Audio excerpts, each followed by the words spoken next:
Good evening, woodblock printmaker David Bull here in our Asakusa shop with the next and I guess final episode in the series documenting our production of Hokusai's iconic Great Wave print.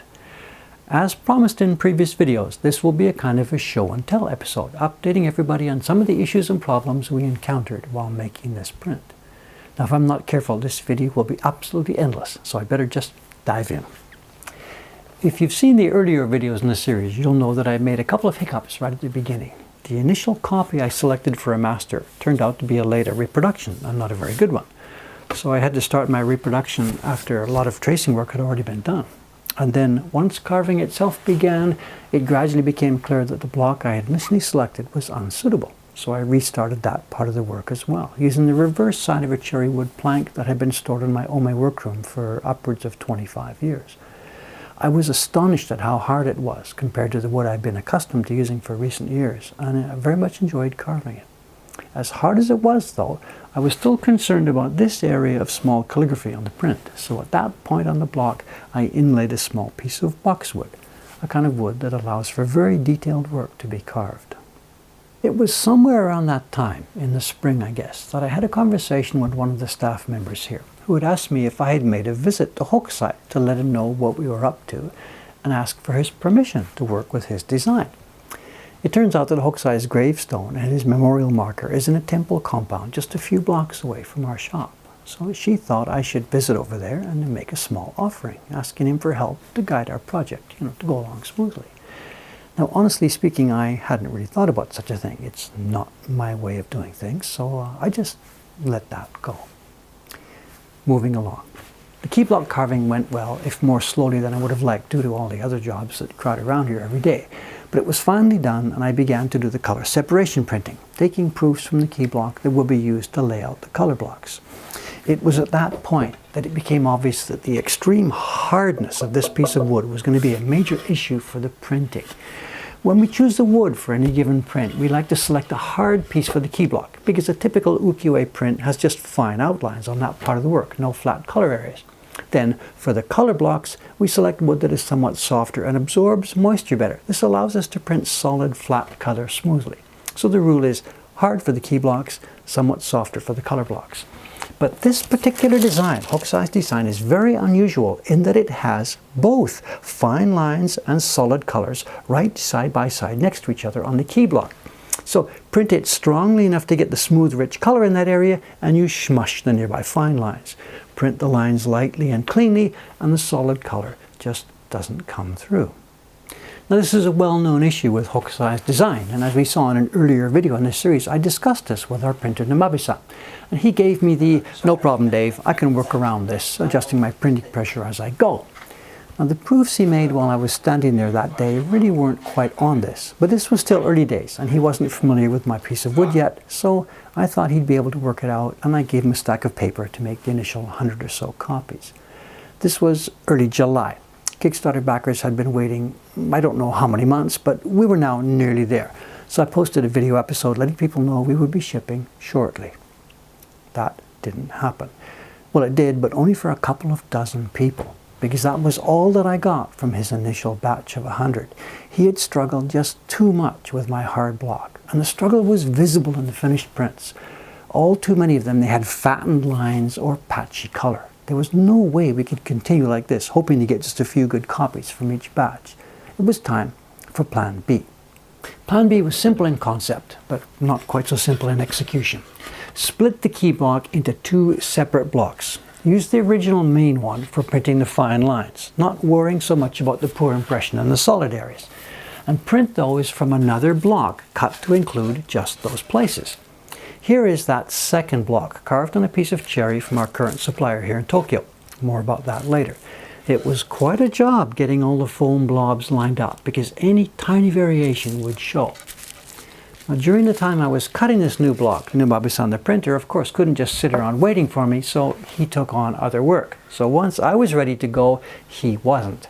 So I took the block set over to Kubota-san, another very, very experienced printer. He had just moved into a new workroom and hadn't been available for work for a while, but he was done with that, was now all set up and ready to go. He inspected my block set and said he could do it, but he brushed aside the idea of the second block. A good printer doesn't need 2 blocks to do this design. I didn't argue with him, but let him give it a try with a small test batch of paper. The result was the same, struggled prints. So he came on board with a 2-block system. We looked at it, he decided to go with it. I gave him 60 sheets of paper or so and left him to it. We're now, I guess, well into August. His prints arrived one day, about 10 days later, and I eagerly opened the package. Nothing I could use, not one. He had taken my instructions, go light on the delicate lines and firmly on the flat color, too literally, and the overall balance was completely off. The lines were patchy and ragged, and even people with no experience of Japanese prints could see that something was wrong. Now, as I tell this story, I should be careful not to disparage Kubota-san's work. He's a very, very experienced printer, much more capable than I am. This was more a problem of communication than of actual skills. So we sat down together, went through the whole thing, looking at the print and what I wanted, and I left him with another stack of blank paper, and he got to work again. Now, it was somewhere around this time, I don't remember exactly the sequence of all these different things happening here, that the staff members started to get really edgy about the Hokusai grave visit thing. Dave, don't you think that if you made this visit, things might start to move along more smoothly? I brushed them off. I've got more important things to worry about than going to visit a grave. So, more time goes by. Kubota-san calls me one day. Is it okay if I drop by and bring over some prints to show you? I agree, of course, and I sit there waiting for him to arrive. Now, what is going on? Why else would he want a meeting other than there's another problem? Has he had a problem getting these lines to print clearly? It was way worse than that. Way worse than that. We need to step back a few months to the scene where I showed you the original key block being carved, when I got the piece of wood. As I mentioned, the piece was wonderfully hard and it dated from more than 25 years ago, back when all the wood we got was solid pieces of wood, cut and planed from single plants taken from cherry trees. In recent years though, see if I can find one here, all the planks we're getting is cherry-faced plywood. We've been forced to use this for, I guess, about 15 years since the last block maker died. It's all we can get these days. So our block set for this great wave print has a major defect built right into it. The key block is solid wood, which drinks moisture from the pigments, expanding and contracting during the printing process as the weather changes. The color blocks are veneer, absolutely impervious to such factors. They never change. So with a traditional set of blocks all cut on solid cherry, you do the test printing of the first few sheets, get everything lined up, and away you go. The key block starts to expand a bit as you go along, the water soaks in, but it's no big deal. You keep the stack of paper always in exactly the same order. Then when you move on to the color printing, you're keeping the paper in the same order, and those blocks too, they absorb water and start to expand a little bit.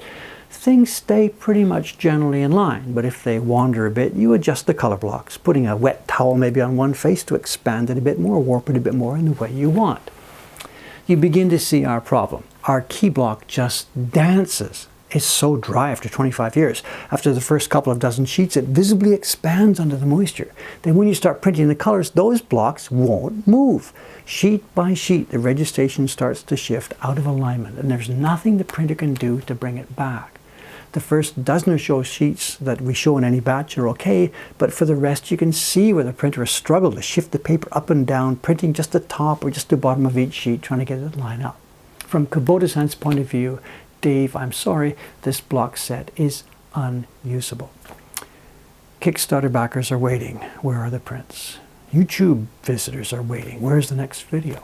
The staff is bugging me about Hokusai's grave. Time for plan C. Or is it plan D? What are we up to? I'm losing count. What do I do? Kill the project? Refund everybody's money? I spent it. We built our shop. A year ago we spent it. What do I do?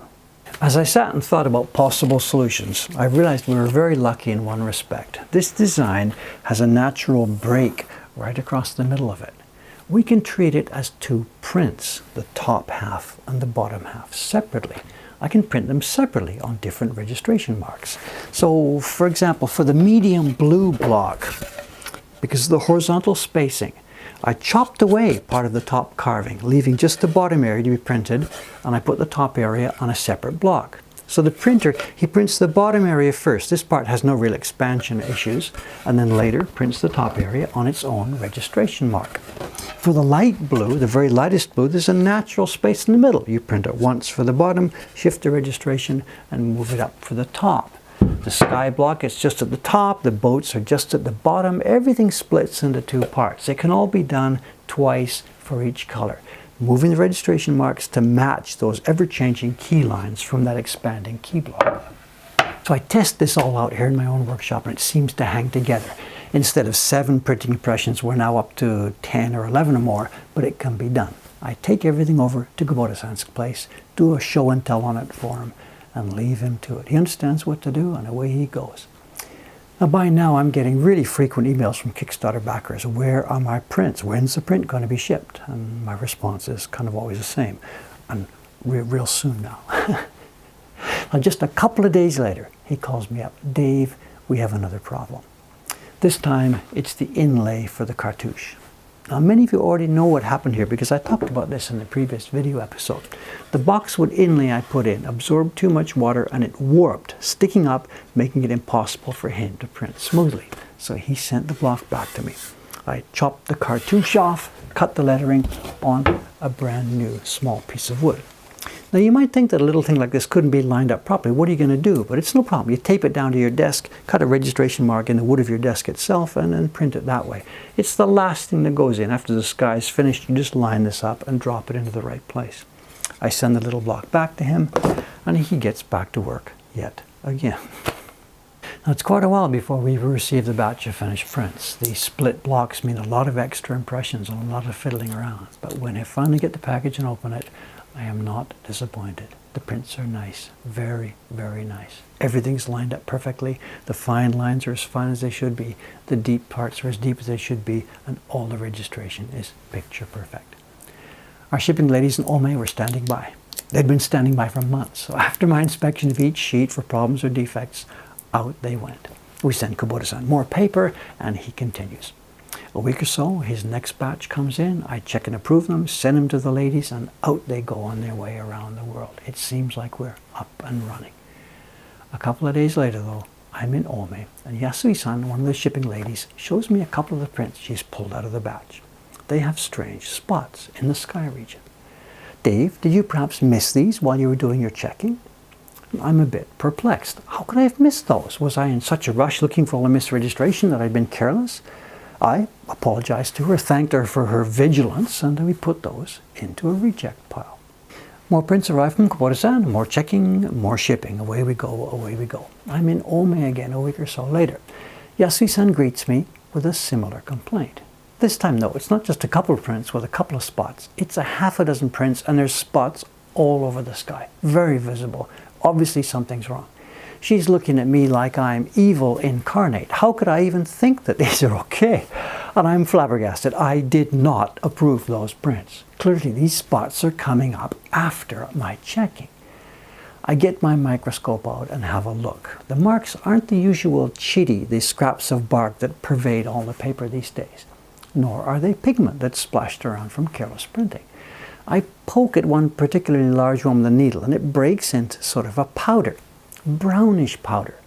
It's rust. Somewhere along the line, at the paper maker, while I'm sizing, while the paper is being moistened for printing, in the pigment, somewhere along the line, somewhere, the water is contaminated by rust. We shut down all production and all the shipping while we try and figure this out. It doesn't take long to find it. It's the water supply in Kubota-san's new workroom. Inspection of the tap water there shows rust flakes in the glass of water. Somewhere in the pipes or water tank up in his building, it's an old building, there's rust, and this is shedding into his water. The rust is getting into the prints at the point where the water is used to prepare the paper to make it soft for our printing. And these batches of the Great Wave are the first prints that he's made in that workshop. And how lucky can we be?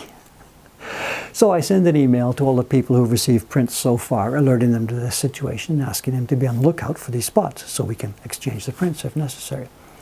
I actually received one email from a person before my own emails went out, a gentleman in Australia. He was peeved, to say the least. More than a year ago, in good faith, I put my money in for a print and I get nothing except this beep, piece of beep. Not the kind of email I really want to receive from our collectors. And now with all this going on, there's an absolute revolt at the shop. We're having lunch one day and the three of the young ladies gang up on me. They will no longer stand for any more of my procrastination as they see it on the Hokusai grave visit. And They make it clear to me that if I don't do something very soon, they will take it into their own hands. So I agreed that I will go over there. We talk about what I should do. I first suggested taking some osake, but they did some research and found out that Hokusai apparently was not much of a drinker. He liked the confection known as daifuku. That's the small pieces of cake that look like this. So I picked up a few fresh ones. As it turned out, his birthday was coming up on October 31st. Some researchers have pinned that as his birthday. A very apropos date for a man who painted so many yokai monsters. So anyway, that morning I walked over there and paid my respects. I actually left the sweets on the thing. You're not supposed to leave it in there because of the rats and mice problems. But after more than 160 years, he must be pretty hungry, I think. And you know the rest of the story. We restarted production. And week by week since then, Kubota-san has continued to print dozens of beautiful copies of The Great Wave, which have flown out to new homes all over the world. We wrapped up the Kickstarter fulfillment, we moved on to general purchases, and only just now, here at the end of this year, have we finally caught up with the orders and pulled the blocks back to here to give them a rest, and not incidentally, to make this video. Now, the number one question I get asked about a project like this is, how many prints will you be able to make from these blocks? And this is something I cannot yet answer. The super hardness of this key block caused us a lot of problems along the way, but the upside of the situation is that it's wearing very, very well indeed. We've now pulled upwards of 500-600 sheets from this block, including all the testing and stuff like that, but it shows no appreciable wear at all. Just how long it will last before it has to be replaced is still not known, but we're looking at easily upwards of 1,000 and perhaps many, many, many more than that. So here we are at the end of this long journey. I had no idea that it was going to take nearly a year to get this thing done, and I'm certainly not proud of that, even though I do have rather an excuse at hand. I must extend a very hearty thank you to the Kickstarter backers who helped us get the shop up and running last year, and also to all of those of you who have followed along with this video series, offering encouragement and support along the way. I'll be back in January with more videos, so some of a more general nature, and some from our new series of Living with Woodblock Prints videos we're planning, and some from our still to be decided major project that we're going to start next January. I'll see you then, I hope. And finally, let's head outside. We've got a little short one this evening. It's another one of those visiting festivals that happen here in Asakusa at various times of year. This time, it's a group from Hirosaki in Aomori Prefecture, bringing us their Nepta Matsuri, the illuminated floats that parade through the streets at night. Good night, everybody, and thank you again. And good night to you, Mr. Hokusai. Thank you again for your support, and let's have a little bit of daifuku together. Not bad.